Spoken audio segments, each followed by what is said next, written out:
picture forms a lovely introduction to this video. What I took when I got back from this morning's walk that's featured shortly. What a lovely picture, the sun rising above Castle Mona, which I introduced to you, I think, on the last video. I found a few more photographs of Peel, which I thought you might like to look at from back in the 1970s. I was talking about how the station had long platforms, and here we have a photograph showing I'm halfway along the platform there, looking towards the industrial bit on the way out of Peel. And then this next one, the crossing gate, this was the road we went on where I showed you in the last video that picture of one railway building by the water tower. And finally, here I am standing by that very water tower looking back along the platforms at Peel. This must have been, what, 1971, something like that? It's changed now. Well, it's 6:15. The second day, full day of our visit to the Isle of Man. And I looked out my window this morning and I thought, a bit of blue sky. I might just capture the sun rising over Onken Head, but we've got that very stubborn bank of mist up there. It's not really cloud, I don't think. I don't think we're going to be bothered by any rain, but just taking the edge off the sunshine a bit. And it's still a bit chilly, but isn't it lovely? You can hear the sun gently lapping against the shore, the tide's on its way out. There's people up and about. I've just seen one of the early buses going along the seafront, though I have to say this rather bland grey livery for the Isle of Man buses, I do not like one little bit.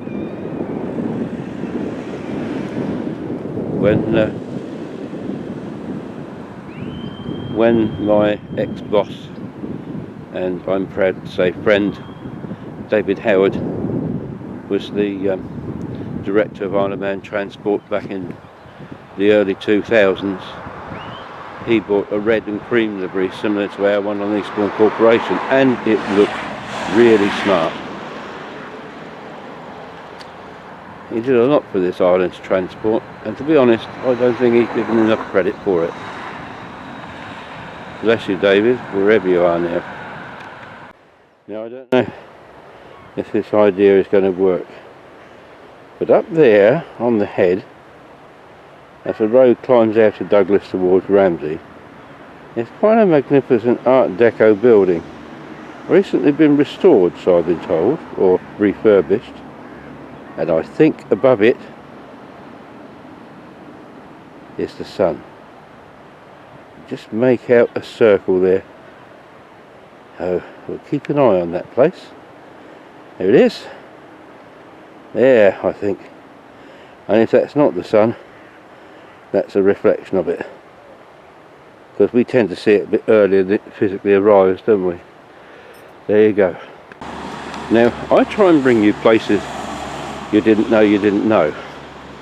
And here's somewhere in Douglas that I didn't know. Tucked away behind the seafront there, it's that little building that's obviously been recently redone, the Edelweiss Hotel. Isn't that an odd looking thing to find on a busy commercial holiday seafront? Amazing.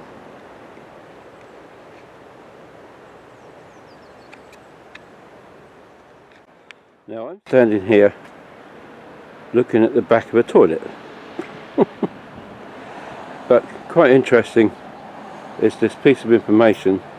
I think a lot of us forget that the British interred people as well. And there was quite a few. I think the file there it says something like 60,000 Germans were living in the British Isles. And in the First World War, they were interred, and many of them were interred in the Isle of Man. And one of the camps was in Douglas. But we treated them well, and that's just a piece of history which maybe some, particularly the young folk, and don't really know much about. There we go. Oh, this just gets better. Look, the sun is actually rising from behind the building. We saw the reflection of it just now, and there he is in all his glory, and we'll have another look at it in a minute. Framed by the two tall buildings on the head, the sun has come to say hello. Well, street furniture tends to get in the way, but I'm heading towards Derby Castle now, and they've got like this little, I don't know what they do in there. You say it was almost like a little bandstand, but it's just a shelter really, I think. It's a modern building, but obviously made in the local style, and it's rather pleasant. Then they've got these strange structures along this bit of the seafront, and I can hear a noise like air extraction or something. Maybe that's what it is. There's an awful lot of seaweed on the shore. Maybe they're extraction things to take the smell of the seaweed and dump it up there somewhere. You never know. Need to include it. This is a statue or bust of Sir Hall Caine, who was a well-known Manx author and lived in Douglas. Funny how a different end of the seafront gives you a different scene, and as the cloud moves away and you see the sun just above the electric railway sign there.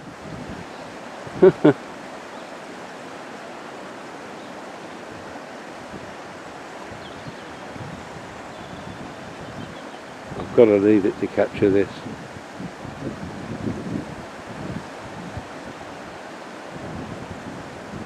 And some of my viewers wonder why I like to get up early in the morning. And that is one of the reasons why. Look at that. And here I am at Derby Castle. Those are the stables and yards of the Douglas Horse Tramway, threatened with closure several times recently, but still survives, albeit in a shortened form. And in front of it there we see the Derby Castle terminus of the Manx Electric Railway. First opened, I believe, in 1893 as far as Gradle. The following year to Laxey, and I think 1899 to Ramsay. I would need to check on that, but I'm pretty sure I'm right. And I don't know if that little building in front there, normally I'd say stuff spoils a view, but I think this rather adds to it. It appears to be a fairly old waiting room, ticket office, call it what you like, as opposed to that horrible green thing there that doesn't do it any justice at all really, does it? And the car sheds are just over there. This is where our coach is parked. I'm not sure how I feel about standing here. That is all that remains of Summerland.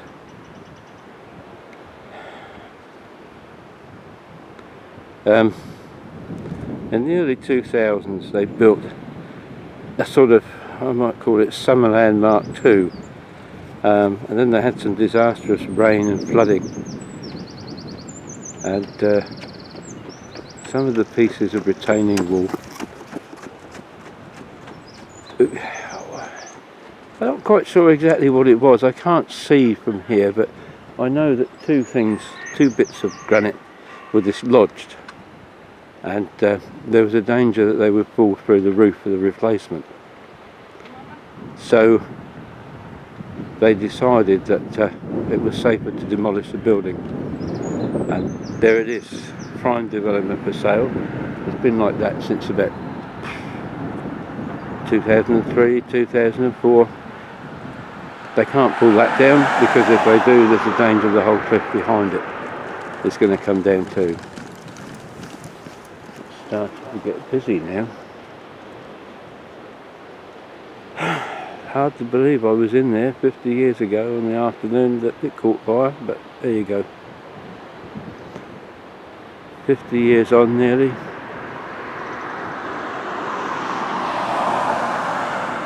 You almost wonder there was room for it. However, there you go.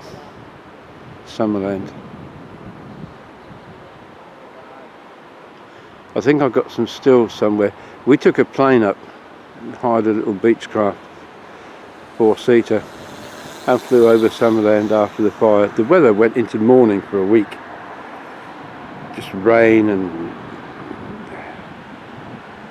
But if I can find some of the photos, I will put them on the video. In the meantime, I'm just going to go over here because I need to walk back for breakfast.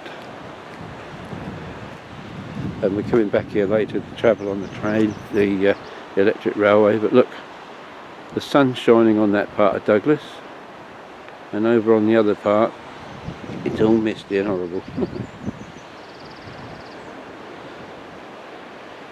And that is my morning walk done. And I think you've probably seen enough of Douglas Promenade by now, so there you go.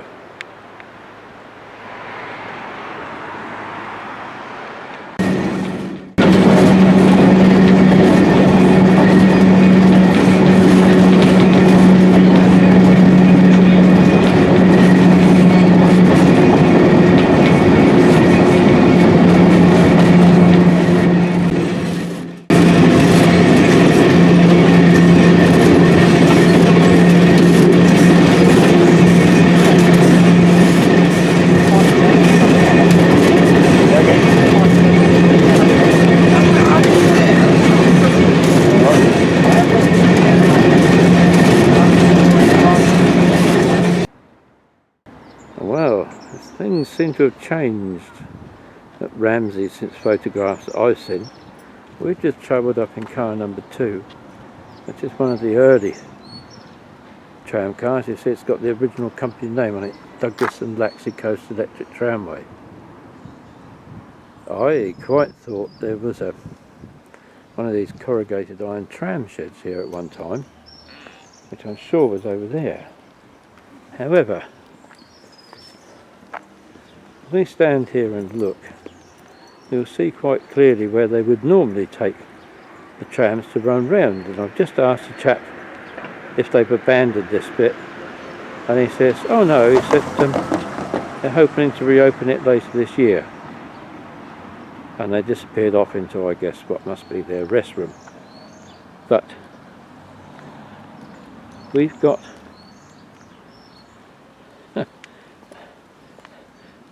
these buffer stops, which I guess are supposed to be temporary. And now this is interesting because they've got to get the trailer car behind the motor car, and I don't see any actual passing loop there.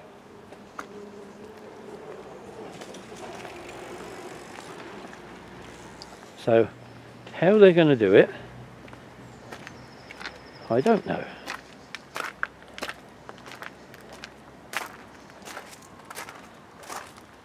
Now, I'm going to take a guess. As you can see, there's a downhill gradient coming into the station.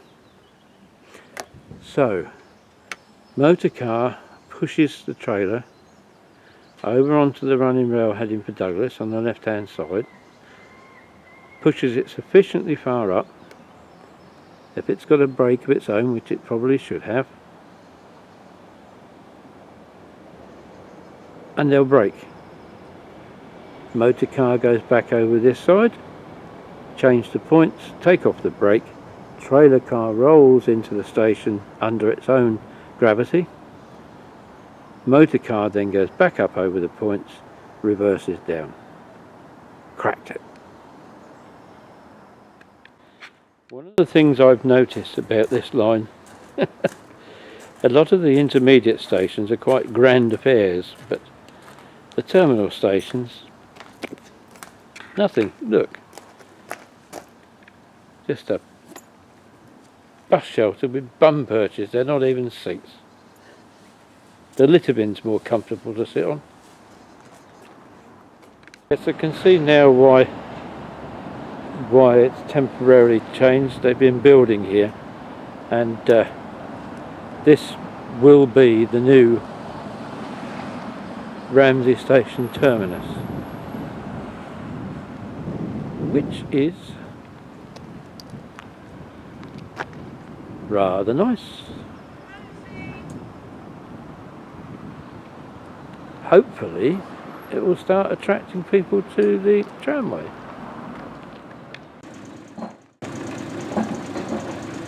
Now we'll see if my guesswork is fruitful. The pole has been changed round. Chocks are out from underneath the wheel.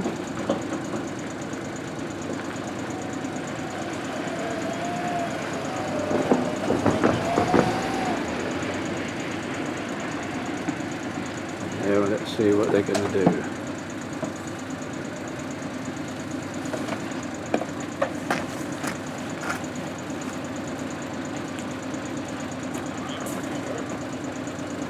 First things first, change the points.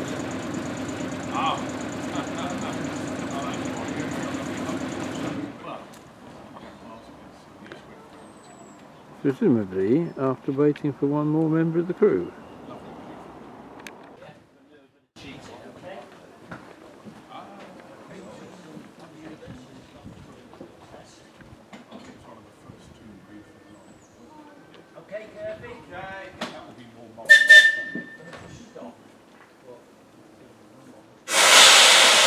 There we go.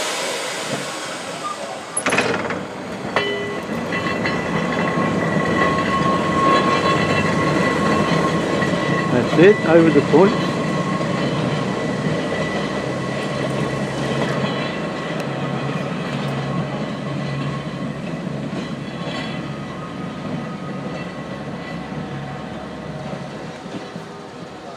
And stop. Brakes on the trailer.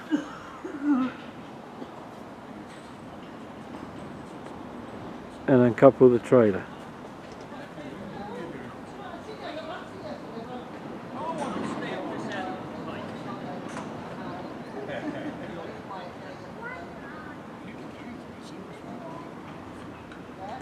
The trouble is, even for the short distance he's got to go this way, he has to change the pole again.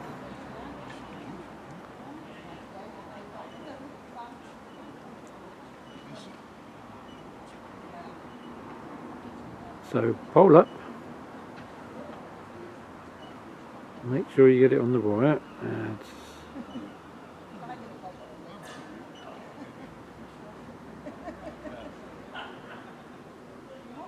you missed.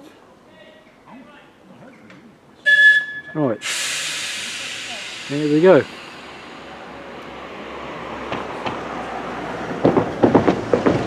Motor car returns to this side.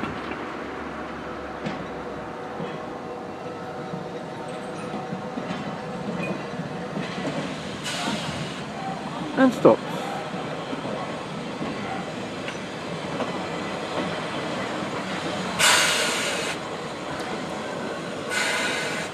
Trailer car comes back on gravity because it's a downhill slope.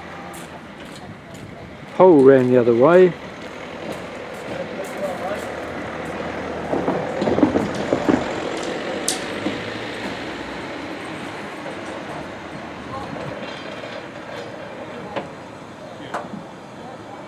silently trailer car 42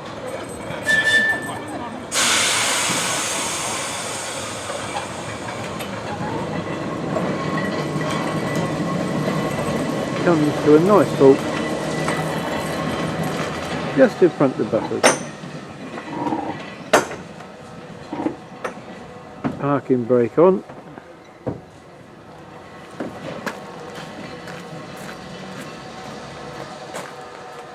Motor car will now be in the front. Change the points. Change the pole.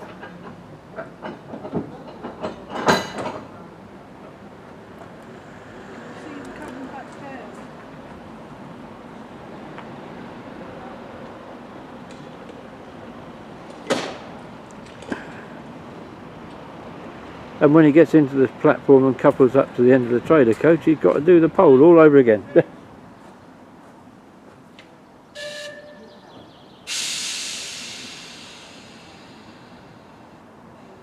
So much easier with a pantograph. Anyway, that was my guess as to how it will be done, and it has been done.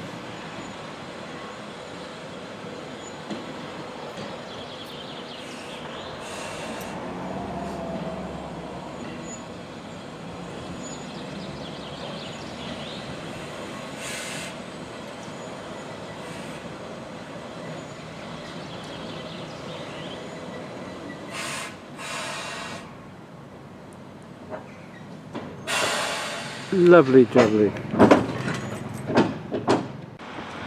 It's never easy filming into the sun, and there's nowhere else I can really get to get everything in as I want.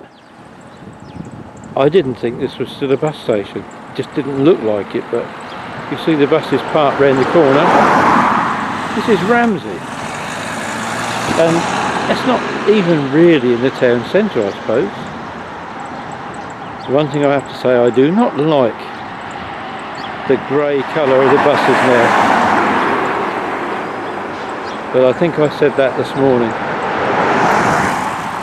David Howard had a much better colour scheme for it. But here's a little interesting thing. This is part of the TT racecourse, and of course it will be all closed off for a while shortly. So there's this white footbridge there that you see. I guess that's how the residents get from one part of Ramsay to the other. It's not a really big place, but I thought I just had to show you the bus station because this is a very unusual survivor. Most bus stations and that have been pulled down and all the buses gone to trading estates, but there you go. But lots of hills in the background. This is the northern part of the Isle of Man, of course, and so just going to have a walk along that road a little bit to see what's left of the old Ramsay Manx Northern Railway station. Now, this is one of the things I like about doing my walkumentaries. Discovering different things on buildings. You see this over there? That bit in the centre, I mean, the whole thing screams Art Deco at you, doesn't it? And then you look up top. That is not Art Deco. Somebody's added that over the years. It doesn't quite fit, does it? There you are. I'm standing on Station Road in Ramsay, and why am I taking a video of a wall? Because that wall is the last surviving bit of the Manx Northern Railway terminus here in Ramsay. And it stood somewhere there, the station itself, behind that camper van. But the only thing left is that retaining wall there, which I've now lost until I do this, and there we are, Ramsay Station Wall. Another piece of the jigsaw that I've now found. Well, I suppose you could now say we're in the centre of Ramsay, the square here. Here's the Mitre Hotel. Now, I've heard of it, but I can't remember where I've heard of it. Anyway, that building dates back to 1840, so we may be, again, a settlement a little older than perhaps even Douglas's.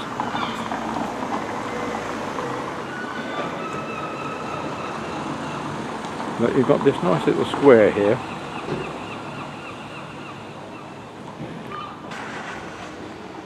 And there's the War Memorial.